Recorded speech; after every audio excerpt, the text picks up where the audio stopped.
Hello guys, एक्के home science के अंदर आप सभी का स्वागत है। आज हम पढ़ेंगे steps in extension programme planning.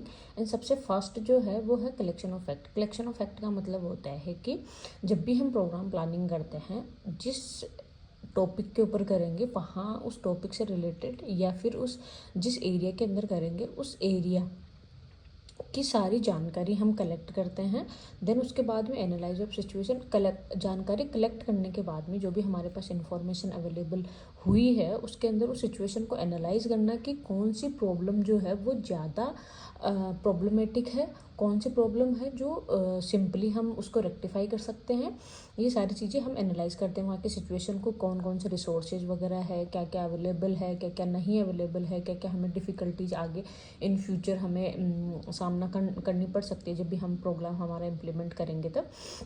Then है identification of problem. Identification of problem जब हम एनालाइज कर लेते हैं सिचुएशन का, तो हमें वो प्रॉब्लम्स को आइडेंटिफाई हम कर लेते हैं उसके अंदर कि क्या हमारे सबसे ज़्यादा जो प्रॉब्लम है वो कौन सी होने वाली है, उसको हम आगे जाके इम्प्लीमेंट करने वाले हैं, या फिर उसको हम गांव के लोगों के लिए या फिर फील्ड के अंदर हम जो भी है उसको सही करने वाले हैं। देन है determination of objective and goals.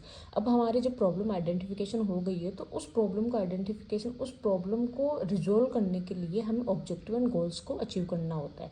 अब गोल शॉर्ट टर्म भी हो सकते हैं, लॉन्ग टर्म भी हो सकते हैं। ऑब्जेक्टिव नॉर्मली स्मार्ट होने चाहिए, specific, measurable, achievable, time bound होना चाहिए, एंड ये सारी चीज़ें। एंड दूसरा है, फिफ्थ है हमारा developing plan of work and calendar of operations.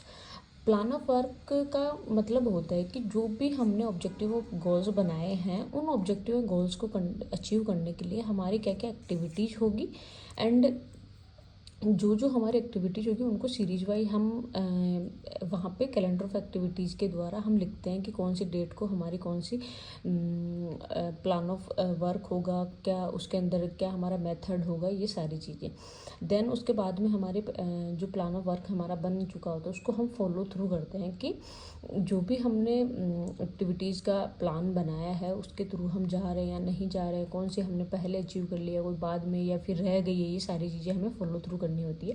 Then उसके बाद में इवेल्युएशन ऑफ प्रोग्रेस। इवेल्युएशन के अंदर हमने कितना क्या अचीव करा है हमारा, अगर हमने अचीव नहीं करा है तो वो क्यों नहीं करा है, ये सारी चीज़ें हम इवेल्युएट करते हैं किसी भी प्रोग्राम्स के लिए, प्रोग्राम प्लानिंग करने के लिए। देन उसके बाद में है reconsideration and revision of the programme.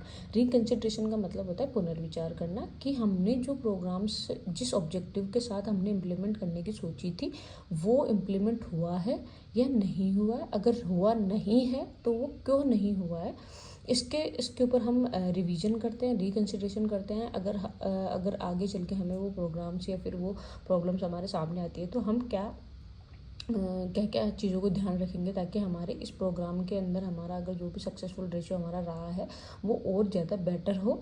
ये सारी चीज़ों के लिए हम रिकंसिडरेशन करते हैं।